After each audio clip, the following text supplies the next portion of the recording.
Lestarian, selamat datang di acara Lestari Way, Our Way. Acara malam hari ini khusus nabung saham ala APC.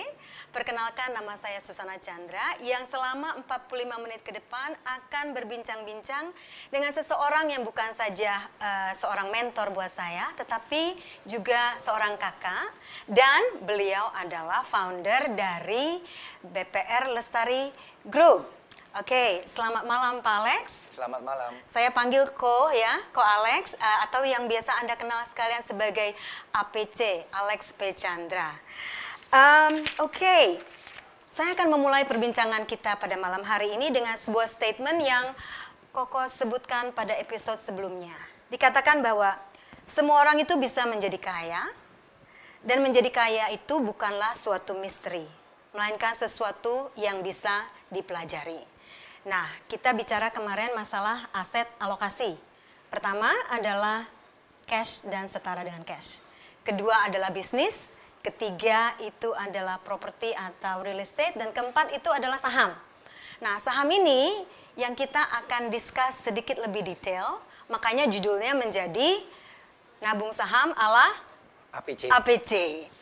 Oke. Nah, boleh saya kick off perbincangan ini dengan pertanyaan yang kemarin itu diajukan oleh Bapak Adi Astina. Sebenarnya menginspirasikan kenapa hari ini kita bicara masalah saham nih Pak Alex. Ditanyakan seperti ini, Pak Alex, saya minta saran nih. Bagaimana cara membangun mindset di saham?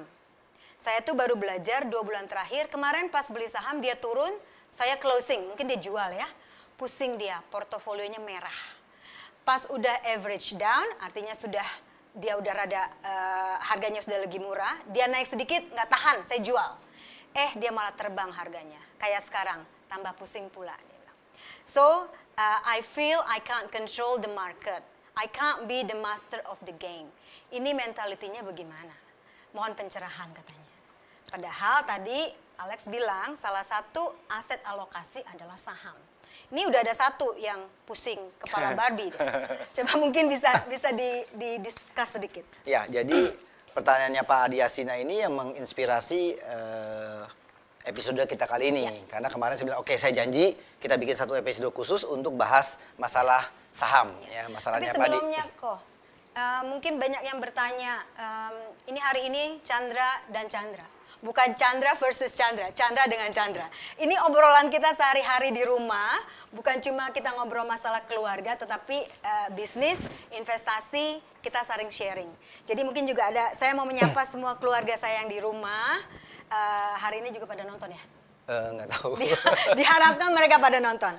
Oke, monggo, silakan kok. Ada 4 jenis aset ya kan. Satu adalah bisnis yang kita bangun, kemudian adalah properti dan atau real estate, kemudian saham, and then cash ya.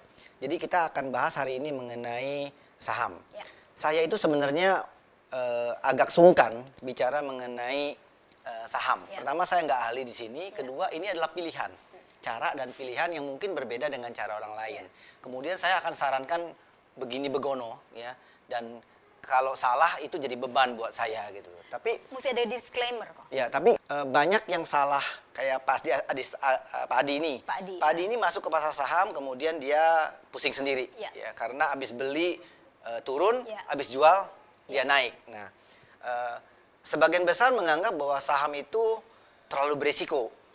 Sehingga dia stay away dari pasar. Nah, ini juga kesalahan. Jadi ada sebagian orang masuk ke berinvestasi di saham kemudian pusing sendiri seperti Pak Adi, atau ada yang menghindari pasar saham. Padahal menurut saya stock market itu adalah salah satu instrumen investasi yang bisa membawa yang bisa kita gunakan untuk membangun building wealth. Membangun investment kita. Ya, jadi kalau kemudian ini dihindari, justru sayang kita kehilangan kesempatan untuk membangun wealth melalui pasar saham ini. Atau orang terlalu cepat masuk, dia pusing sendiri.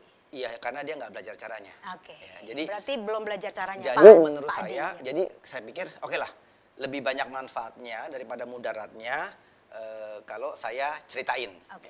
Jadi ini lebih kepada sharing dong ya? Ya, ini makanya disebut ala APC. Iya, Jadi ini jangan di-argue.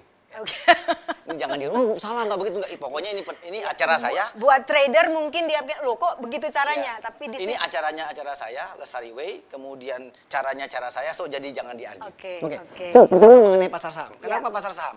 Ya. Saya berpendapat bahwa pasar saham in the long run, Ya. kata kuncinya adalah in the long run, Oke. itu akan tumbuh dan berkembang. So, kata kuncinya adalah in the long run, Oke. dalam jangka panjang. Ya. Nah, saya akan berargumentasi. Saya siapkan beberapa slide. Coba, ada slide enggak? Ya, Oke, oke. ini adalah chart mengenai pertumbuhan ekonomi Indonesia dari Ya. tahun 61 sampai 2018, ya. Oke. Oke, dilihat selama 57 tahun dari tahun 61 sampai 2018, Ya. Indonesia itu hanya 2 kali negative growth. Oke. Ya, tahun 63 ya, itu negative growth. Lihat Ya. pertumbuhan ekonominya di bawah garis nol. Ya. Mana Ya. itunya? Itu -3 ya? Ya. Nah, oke. Dan tahun 98. Ya kan? Lihat. Crash ya. Crashnya pertumbuhan ekonomi Indonesia itu 2 kali negative growth. Tahun 63 dan tahun 98. Balik lagi ke screen yang tadi, saya belum selesai. Yang pertama, Looks, ya. Sehabis negative growth, ya. Mana? Oke, lihat, sehabis negative growth itu selalu diikuti dengan rebound yang kencang juga, lihat. Ya. Ya. Jadi kelihatan selalu modelnya hampir seperti huruf V. Ya. Jadi dia drop and then next year itu dia naik. Lihat tahun 963 begitu bentuk kurvanya dan tahun 98 begitu. Dan tahun 2020 kayaknya akan negative growth. Karena Ibu Sri Mulyani bilang dia bilang kalau bagusnya positif 1. Positif 1 udah bagus. Ya, bagusnya positif 1 dia bilang itu. Jadi penilaian dia yang optimis untuk tahun 2020 karena Covid ini adalah plus 1. Tapi dia bilang itu kalau jeleknya bisa minus. Oke. Bali triwulan pertama sudah minus. Ya. And triwulan kedua kemungkinan akan minus lebih dalam lagi. Jadi selama ini Indonesia cuma 2 kali negatif growth dan tahun 2020 akan negatif growth lagi. Oke? Jadi kalau melihat argumentasi seperti ini harusnya setelah 2020 dia kurvanya V lagi ke atas gitu. Jadi setiap penurunan Krisis, yang kencang akan diikuti dengan Kenaikan. kenaikan. Coba kita lihat kemudian chart berikutnya. Ini chart pertumbuhan indeks harga saham gabungan IHSG di Indonesia. Ya. Lihat chartnya. Ya. Ya. Dalam jangka panjang, in the long run, dia naik. Naik. Ya, saya ulangi. Kenapa saya ngomongin kenapa pasar saham merupakan instrumen yang sangat baik buat kita membangun aset? Karena dalam jangka panjang, pasarnya akan tumbuh. Ya, ini lihat chartnya. Ya. Tadi kita lihat ekonomi Indonesia, dia walaupun ada minus 2 kali, tetapi secara keseluruhan growth. Ya. Tetapi dalam perjalanan naiknya, itu akan ada naik turun. Ya. Nah, Pak Adi itu masuk di naik turunnya tadi. Ya. Ya, kemudian orang-orang yang kemudian tadi belinya habis beli kemudian dia habis beli harganya turun atau habis jual harganya naik itu dia di cruel-cruelnya itu tadi tuh. Di perjalanan menuju panjang. Tapi kalau kita lihat pegang ujung ke ujung, ya, maka kurvanya naik. Itu yang saya bilang bahwa in the long run, dalam jangka waktu panjang, maka saham itu akan mengalami pertumbuhan, akan mengalami naik. Jadi kata kuncinya adalah in the long run. Oke. Jangka panjang, ya. Nah, kebanyakan investor itu berinvestasi di pasar saham horizonnya jangka pendek. Oke. Ya, horizon jangka pendek. Jadi dia nggak lihat jangka panjangnya, dia lihat grafik yang naik turunnya itu dan kemudian get trap di naik turunnya. Di wave-nya itu. Di wave-nya itu. Ya, jadi dan kenapa pasar saham akan membaik? Karena menurut saya jumlah penduduk bertambah. Ya. Ya, kalau jumlah penduduk bertambah, konsumsi bertambah. Ya. Teknologi meningkat. Ya. Ya. Kemajuan kemajuan teknologi dan kemajuan jumlah penduduk akan membuat perusahaan-perusahaan akan lebih efisien, akan lebih mampu menghasilkan profit dan seterusnya. Sehingga in the long run, maka seluruh perusahaan-perusahaan itu akan tumbuh Ya. menghasilkan lebih bagus dan menghasilkan lebih bagus dan lebih produktif. Oke. Saya kasih contoh. BP Lestari sekarang punya yang namanya Lestari Mobile. Ya. Ya. So, Iya. ya, Sudahkah sudah pakai. memakai Lestari Mobile? BP Lestari sekarang sudah punya Lestari Mobile, dan Lestari Mobile tadi sekarang melayani 20.000, masih kecil ya, jangan diketawain, tapi sudah melayani 20.000 transaksi per bulan without human intervention. Nggak ada pakai orang. Oke. Oke. Sementara kantor saya di Teguh Umar, kantor kita yang paling rame, Ya. itu melayani 1.500 sampai 2.000 transaksi per month. Ya. Ya. Dengan 4 orang teller dan 1 head teller. Ya. Berarti ada 5 tenaga kerja yang melayani dan bekerja selama sebulan di satu kantor. Dibandingkan 20.000 tadi. Dibandingkan 20.000. Jadi mobile banking teknologi ini sudah ekivalen secara transaksi dengan 5 kali 10, karena 2.000 dia 20.000, Ya. 20.000 jadi Ya. 10 kali lipat. Ya. Ya. Ekivalen dengan 10 kantor 10 kantor dengan Dan- investasi. dan 50 staff. Ya. Ya. Ya. So bayangin efisiensi yang terjadi ya. Satu kantor itu kalau ngebangun sekitar 7-8 miliar, kantor yang kecil ya. Kemudian satu orang staff total mungkin kita biayanya sekitar 10 juta. Ya. Ya. Jadi kalau 50 kali 10 itu Jadi 500 efisiensinya akan sangat luar biasa dengan investasi dengan adanya di teknologi. Oke. Nah, jadi artinya dengan kemajuan teknologi dan kemajuan jumlah penduduk, maka korporasi-korporasi akan lebih efficient, akan lebih produktif, akan lebih profitable, long run. akan lebih tumbuh. Sehingga Oke. in the long run, secara garis besar, maka korporasi-korporasi itu kan membentuk perekonomian. Ya. Dia akan tumbuh. Itu alasannya kenapa pasar saham dalam jangka waktu panjang akan naik, akan tumbuh. Oke. Pak Alex, kau kan bilang selalu jangka panjang, jangka panjang, jangka panjang. Nah, definisi jangka panjang orang-orang itu kan beda-beda. Jangka panjang itu berapa? Setahun, 2 tahun, 3 tahun, 10 tahun, 15 tahun, atau 30 tahun? Pertanyaan saya adalah begini.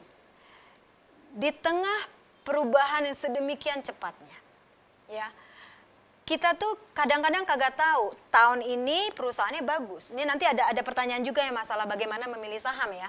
Tahun ini bagus, tahun lalu bagus, 10 tahun lalu bagus. Tahun depan mungkin bagus, 2 tahun mungkin bagus, 5 tahun ke depan mungkin bagus. But who knows what's gonna happen in the 10 years, 15 years, 20 years. Kemudian ada lagi yang namanya disruption. Perusahaan yang tadinya oke-oke aja bagus, all of a sudden datanglah air bah seperti ini, and then it's gone. Nah, definisi long termnya jadi bagaimana kok? Kalau Warren Buffett, kita menyitir Warren Buffett, dia bilang begini, my favorite time to hold a stock Pertanyaan. is forever. Kalau beli stok, Is it's forever. forever. Ya, Jadi nggak ada dijual tuh kayak tadi ya, Pak Asti so, tuh. nggak ada kayak Nggak pasti ada. dijual. Jadi my favorite time to hold a stock Ya. is forever. Itu kata Oke, Warren Buffett. oke. Jadi tadi kesalahan investors, banyak investor itu adalah horizonnya jangka pendek. Dia mau beli pagi jual sore. Ya. Ya, atau beli pagi jual besok, Ya. untung gitu kan. Ya. Tetapi dia akan terjebak dengan grafiknya naik turun Ya. dan tidak ada satu orang pun yang secara konsisten bisa meramal Beat the market. yes. Jadi kapan beli, kapan jual. Sebenarnya teorinya paling gampang kan, belinya buy low Murah, and sell high gitu kan. Cuma itu teorinya. Or buy sell and buy high, sell higher. Sell gitu. higher, Tapi ya. itu aja orang sulit kan. Ya. So nggak ada yang bisa sebenarnya untuk bisa mengetahui mempredik kapan masuk ke market atau kapan masuk, kapan jual. Ya. Ya. Itu seperti Jack Bogle bilang bahwa it is good ya to know Ya. ya when to get in the market Ya. and to get out from the market. Ya. It is good to know. Ya. But in 65 years, dalam 65 tahun pengalaman dia, ya, dia tidak pernah ketemu satu orang pun yang bisa melakukan hal itu. Dan tidak pernah ketemu satu orang pun yang kenal sama orang yang bisa melakukan hal itu. Oke, jadi almost impossible. Jadi mungkin orang itu nggak ada. Oh, nggak ada. Ya, do not exist. Ya kan? Oke. Very difficult untuk melakukan beli Buy low, and sell sell high. high consistently. consistently atau buy Buy high, high, sell higher higher. secara consistently. Secara Ya, consistent. jadi as investors menurut saya, tetapi hampir pasti in the long run dia naik. Ya. Jadi hampir pasti in the long run dia naik. Makanya Warren Buffett bilang my favorite time to hold the stock is forever. Nah, ini kita ada satu pertanyaan nih, Pak Alex nih, kok. Saham itu dari Pak Tommy Sujana, Venom Management Group. Saham itu kata orang lebih parah dari gambling. Bener. Karena uang kita hilang, tahu-tahu hilang kemana gitu kan. Apakah itu artinya skill and knowledge tidak berpengaruh pada saham? Lantas apa dong tolak ukur untuk decision beli saham dan jual saham? Dan kalau mau beli saham, apa yang dibeli? Ini pertanyaan $1 million, Pak Tommy ya. So, jadi kalau nanti untung, saya ingat-ingat ya Pak ya, ada tipsnya hari ini.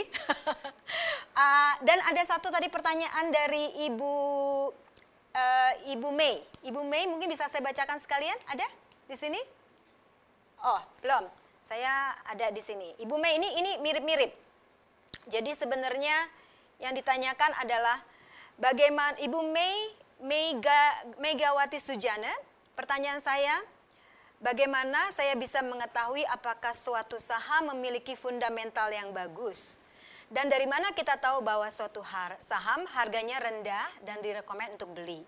Apalagi masa pandemi ini Pak, harga saham fluctuating nggak ada yang bisa memprediksi ke depannya. Ini kayaknya pertanyaan yang sama, mungkin bisa dijawab dengan explanation yang sama. Saya coba respon pertanyaannya Pak Tommy sama Ibu May.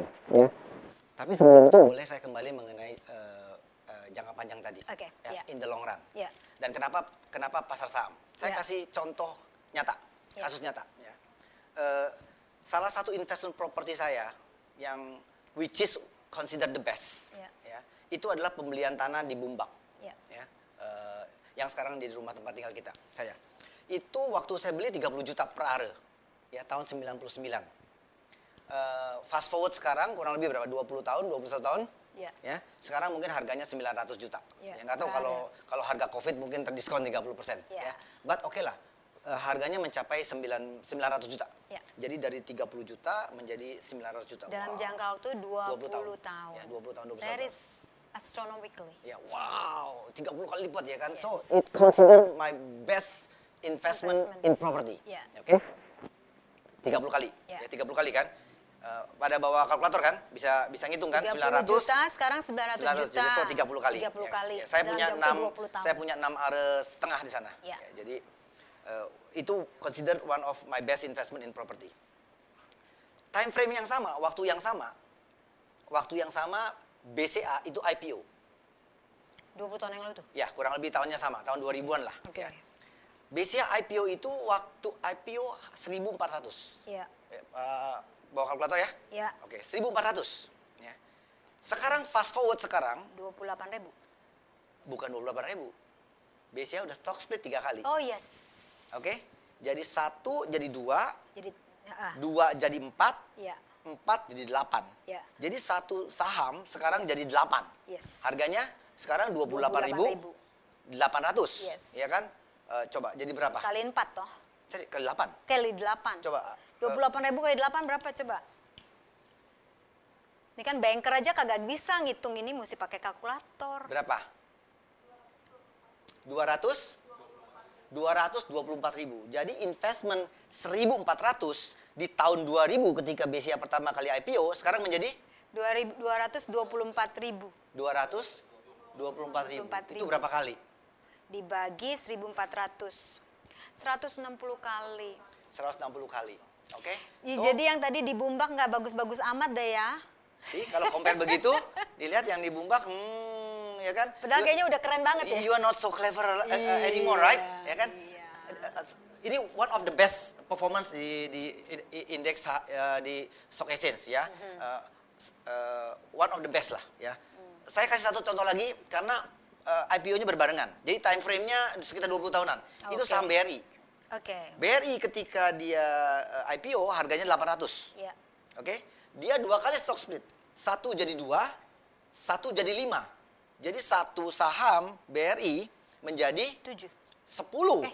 2 kali 5. 1 jadi 5, 1 jadi 2, 1 jadi 5. Jadi 10 kan? 10. Harganya sekarang 3.500. Ya. Jadi berapa? 35.000. 35.000. 35.000 awalnya 800 perak. Berapa kali? 35.000 dibagi 800. 43 kali. Ya, still lebih bagus daripada tanah bumbak saja. Tanah bumbak saja. So, dua model ini saya mau kasih tahu bahwa jangan pandang enteng itu pasar saham. Ya. Karena kebanyakan orang pandang enteng, semuanya konsentrasinya di properti, ya kan? So, performance di saham itu bisa jauh lebih besar daripada di properti.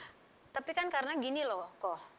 Yang namanya saham itu tidak semua orang nyaman dengan saham.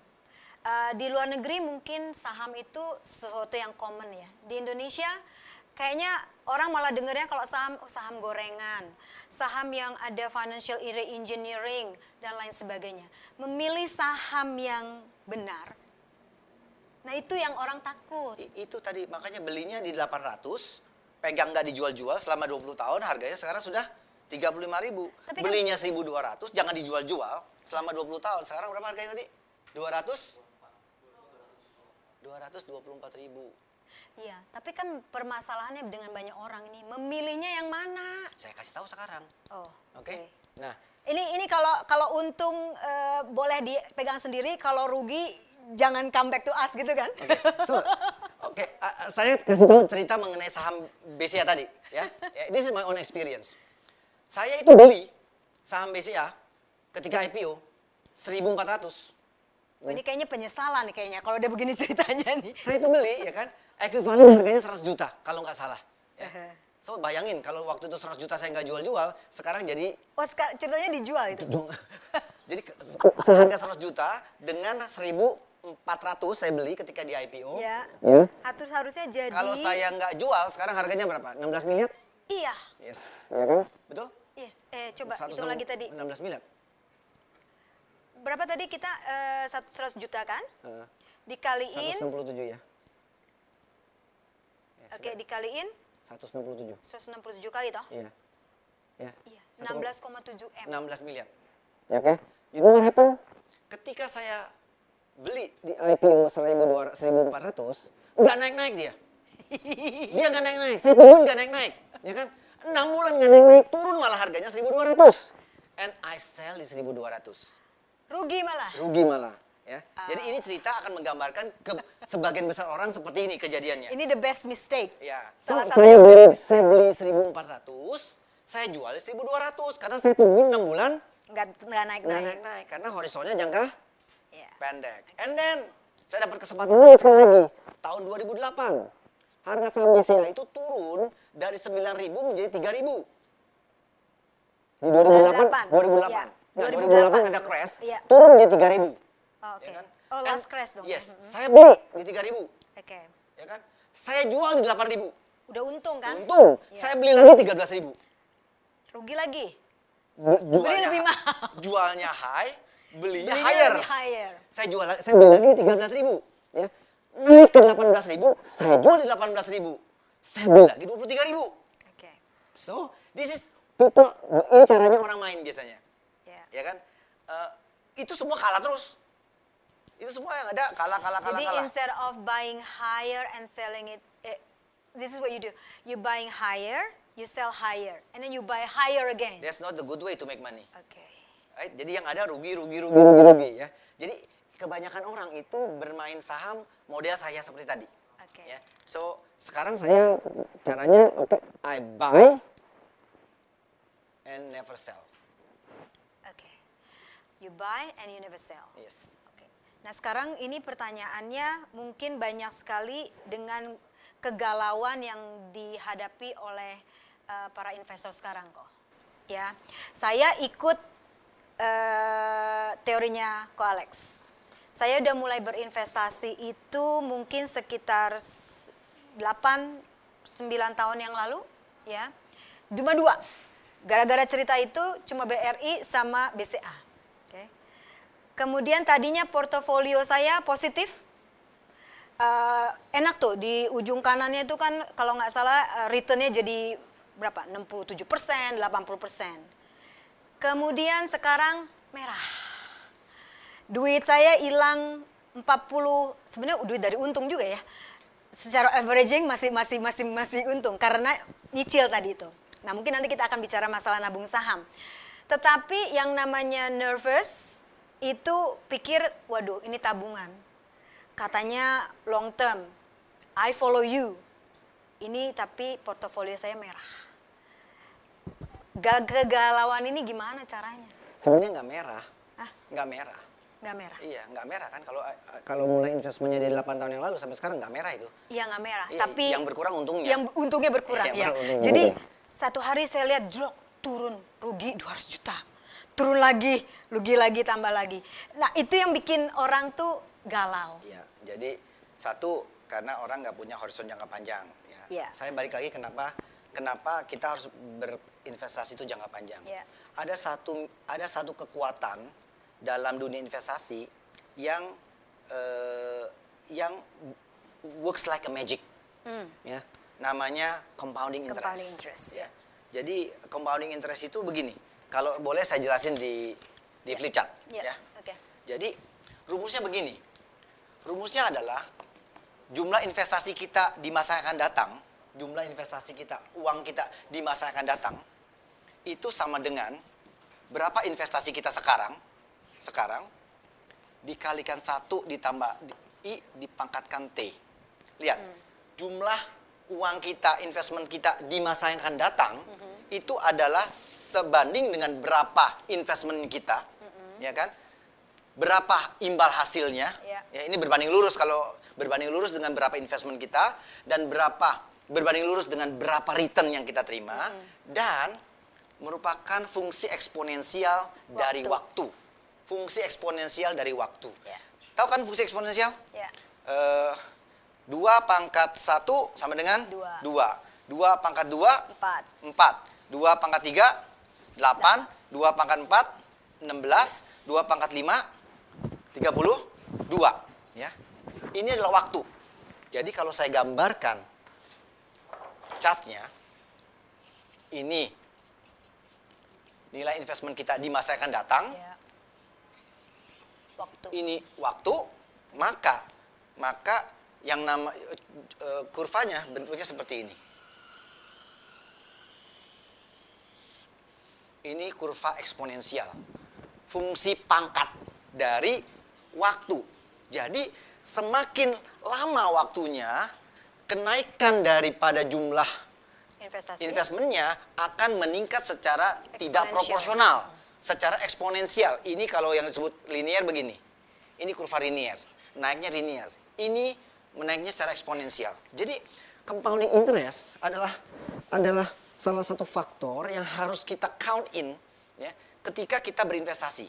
kita memanfaatkan kenaikan eksponensialnya ini. Ini works like magic dan ini matematis. Ya, ini matematis, ini pasti. Ya. Saya punya catatannya di sini. Tapi dibilang eksponensial kalau angka seperti ini kok dari masing-masing investasi kita bicara when you say about long term, are we talking about 10 years, 15 years, 20 years? forever. Oh, tadi balik lagi, forever. The longer The better. The longer the better. Kenapa? Kenapa the longer the better? Karena semakin panjang waktunya, semakin dapat kita efek dari compoundingnya. Semakin kita dapat efek eksponensialnya. Jadi kalau 10 tahun masih di sini, 20 tahun di sini, lihat. Saya kasih contoh, saya udah bikin perhitungan.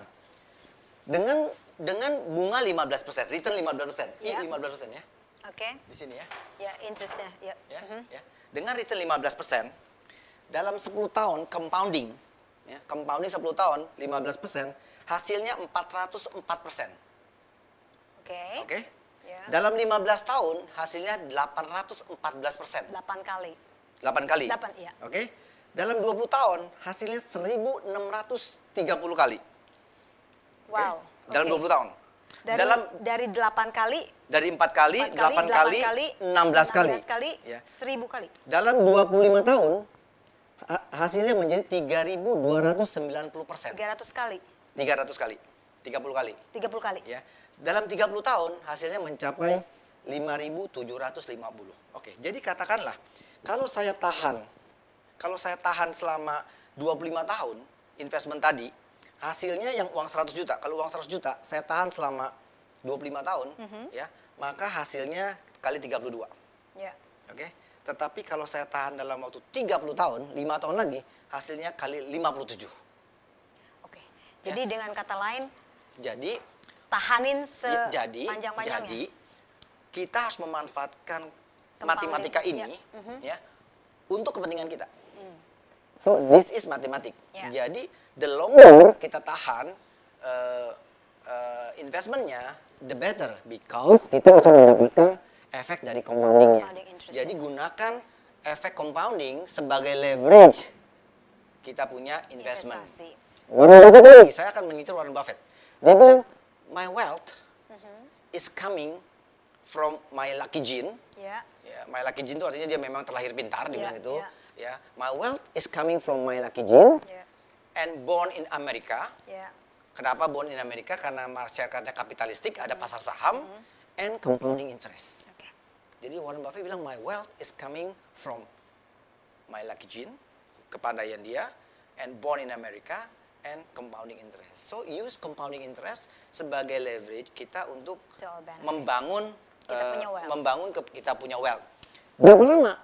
Kalau bisa 35 tahun, 35 tahun. Kalau bisa 40 tahun, 40 tahun. Pertanyaan saya, bener-bener nggak dijual tuh sama sekali? Kapan nikmatinnya? Oke. Nah, sekarang umur saya 50 sekarang.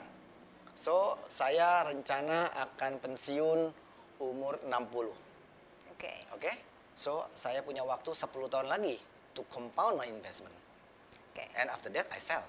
Alright. Pada saat satu titik di mana kita mau liquidate, kita punya aset, kita sell. Oke. My point adalah Semakin lama, semakin bagus. jadi kalau saya boleh Kasih advice sama anak saya sekarang, anggap ya kan, anak saya si Semi itu umurnya 22 tahun. Ya, Tasya 20 tahunan. Ya. So, advice yang saya bisa berikan kepada mereka adalah sekarang invest, and Anda akan punya sekitar 30 tahun untuk compound. Ya. Right? Kalau 30 tahun dia compound, umurnya Baru 50-an. baru 50. Kalau dia compound 35 tahun, umurnya baru 55. Still young. Ya. They might not be retire young, retire rich. But for sure, they will retire rich. Oke. Not Alright. young. Not young. Retired. But Kalau rich. retired nggak young lah ya. Oke. Alright.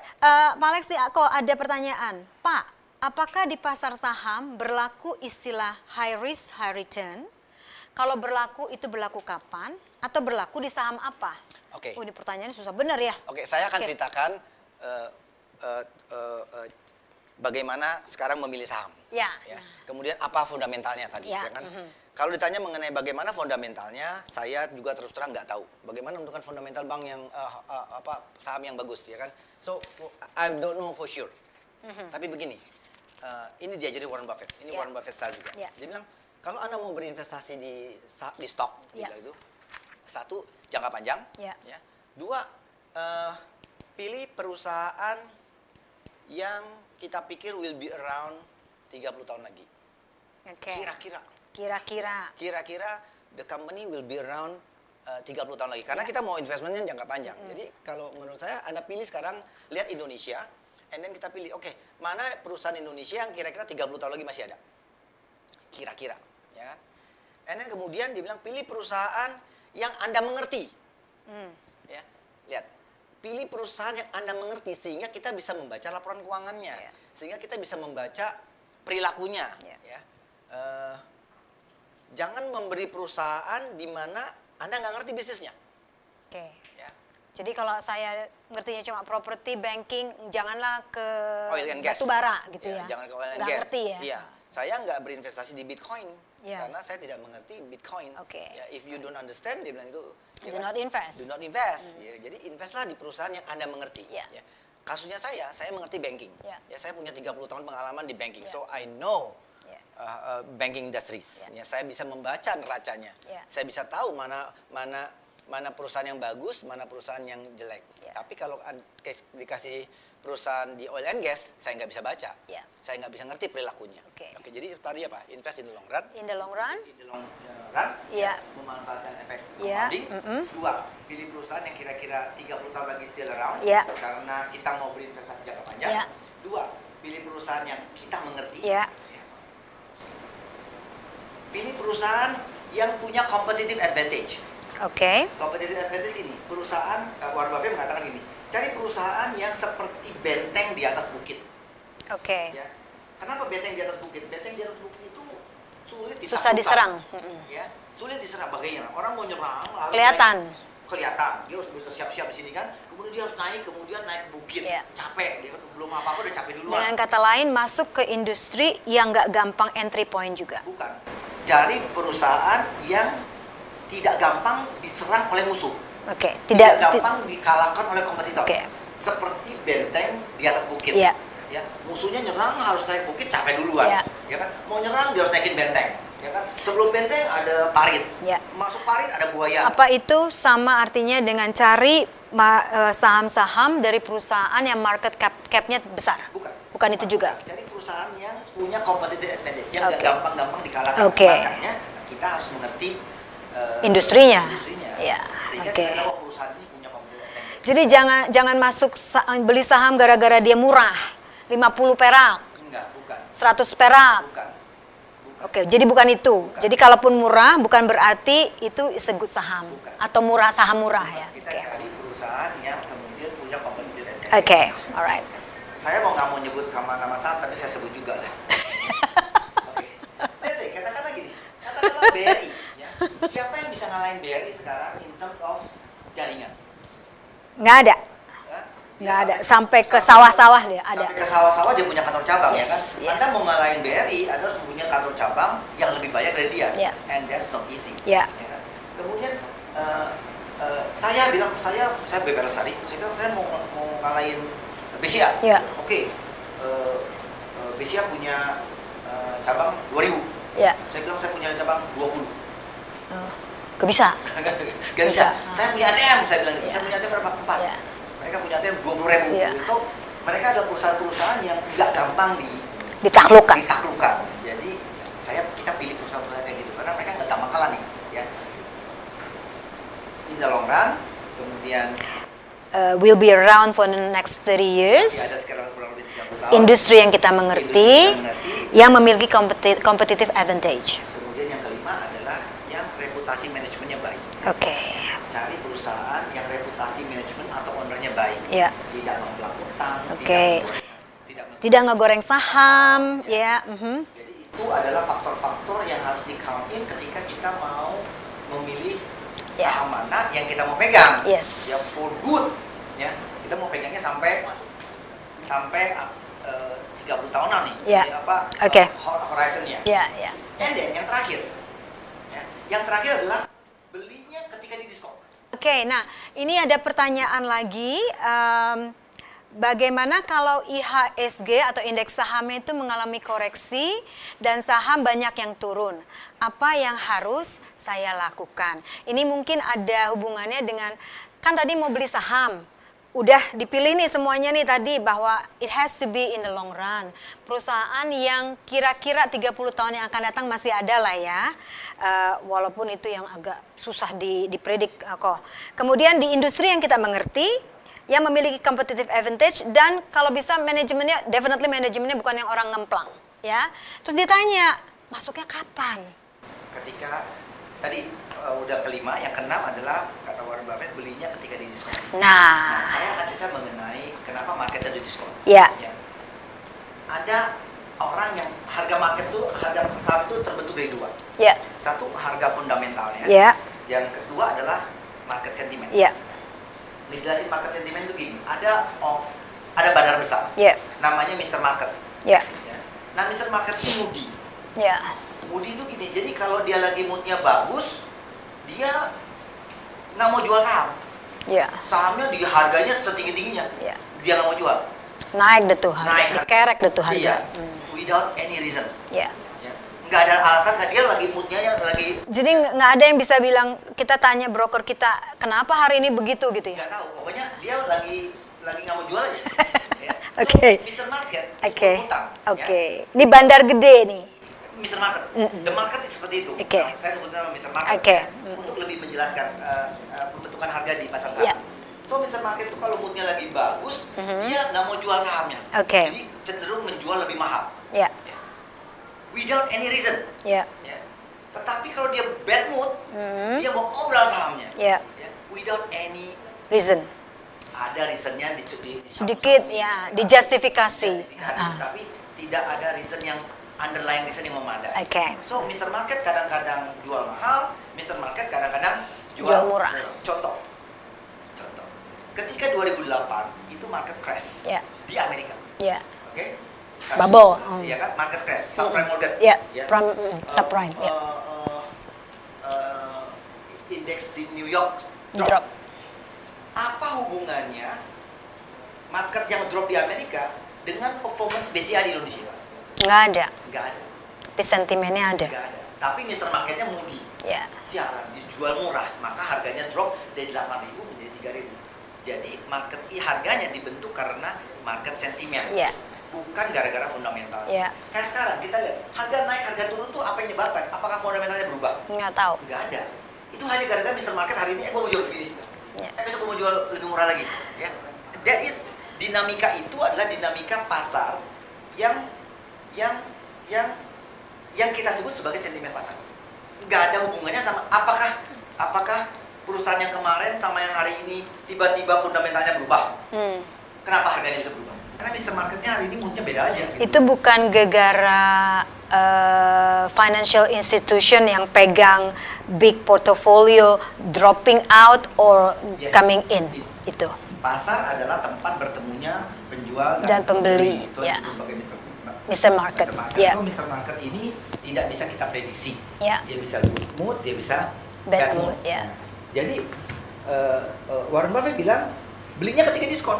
Ya. Ya, jadi Anda harus bisa tahu kapan market diskon. Exactly. Ya. Oke? Anda harus tahu kapan market diskon dan itu tidak gampang. Yes. Ya. Sekarang jelas. As per now, Ya. jelas banget udah di diskon harganya. Ya. Dari BCA dari indeks hampir harga saham gabungan tak jelas. sekarang Saya catat kemarin. 49.000. Indeks harga saham 4.800. 4.880 ya. ya. Tertingginya 6.660. Ya. Jadi discounted 30% sudah. Oke. Jadi sekarang barang-barang di pasar saham Indonesia ya, itu diskon 30% semua. Sale ya. Boleh beli enggak? Beli dong. Kalau saya beli. Kalau punya duit. Ya kalau saya beli. Orang discounted. Jadi belinya ketika diskon. Harganya diskon. Ya, tetapi problemnya adalah kita nggak tahu orang normal kayak saya dan sebagian besar orang Ya. itu nggak bisa baca. Warren Buffett tahu mungkin ya, dan sebagian besar orang yang mengikuti tahu. Tapi buat kita normal, mortal human, Ya. ya, Orang kebanyakan lah orang ya kebanyakan, gitu. itu sulit mengetahuinya. Ya. Ya, jadi saya merevisi sedikit Ya. jurus ini, Ya. ya beli ketika diskon. Ya. Karena saya nggak tahu kapan di diskon, Oke. kecuali momen-momen seperti sekarang. Ya. Ini jelas sekali di diskon, ya kan? Ya. Tetapi normalnya saya nggak tahu. Aha. Jadi caranya gimana? Caranya saya membeli terus menerus. Yep. Ya, setiap bulan saya beli seperti nabung. Makanya judulnya nabung saham. Ya. Naik beli nggak? Beli. Turun? Beli. Naik lagi? Beli lagi. Turun lagi? Beli. Dijual nggak? Kagak. Forever tadi. Forever. Nanti saya jual ketika umur saya 65. Oke. So saya masih punya 15 tahun lagi to compound my Ya. investment. Dan keuntungannya gini, tadi Pak Astina kalau nggak salah pertanyaannya, saya beli dia turun, saya jual dia naik. Terus dia bilang pusing kepala baby. Naik sedikit dia dijual, habis dijual naik lagi. Iya, jadi dia pusing. Pusing, Ya. stres sendiri. Stres. Kalau kita nabung, seperti saya modal saya, katakanlah saya belinya setiap bulan 1 lot, ya, saham katakanlah saham BCA, ya, harganya 28.000. Ya. 1 lot 100 poin, berarti Ya. berapa? 28 juta. Satu lot, 2.800.000. 2.800.000. Ya. Begitu saya beli 1 lot, besok dia naik 1.000 perak. Ya. Berapa saya rugi? 100.000. Naik. Naik. Turun. Turun 1.000. 1.000 rupiah. Nah. Berapa saya rugi? 1.000. 100 Tadi kan 1 lot beli. Satu lot 100. 100. Oh yes. 28 juta tadi bukan 2. Iya, tapi 100 lot.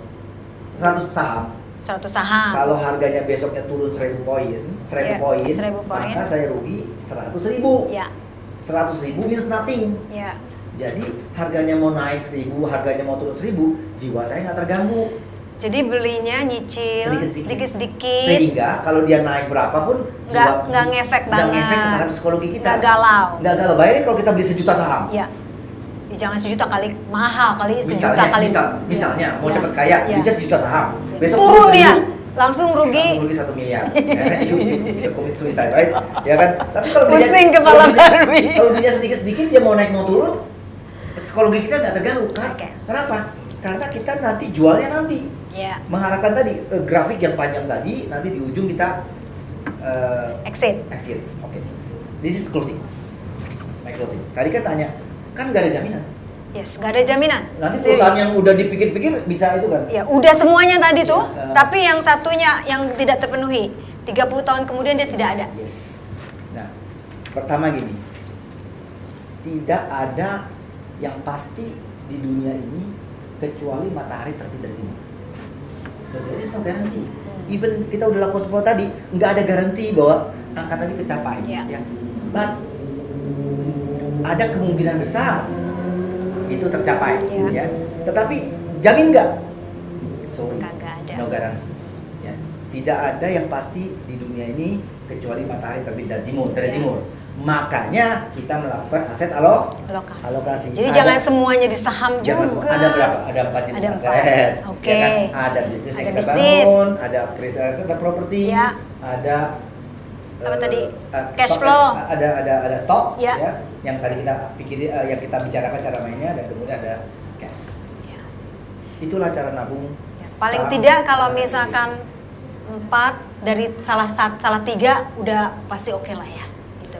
Oke, Bapak Ibu sekalian dan also lestarian sekalian, ini tidak terasa sudah 45 menit lebih sedikit. Untuk para penanya yang beruntung akan mendapatkan kaos Lestari Way dari BP Lestari. Dan seperti biasa silakan buat resume insight dari episode 4 ini di IG Story. Lalu tag @AlexPChandra dan @BPR_Lestari. 2 resume pilihan akan dapat kaos Lestari Way. Pemenang kaos diumumkan di IG Story @AlexPChandra. Nah, saya mau menutup ini dengan suatu quote. Ini sebenarnya dari si Nelson Mandela nih kok. Dia bilang, I never lose, ya, I either win or learn. Jadi istilah terjemahan kerennya, saya tuh nggak pernah kalah, pilihannya cuma menang atau pembelajaran.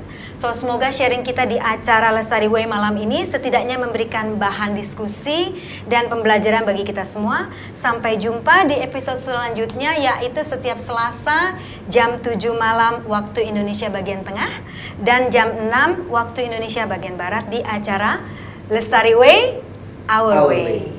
Selamat malam.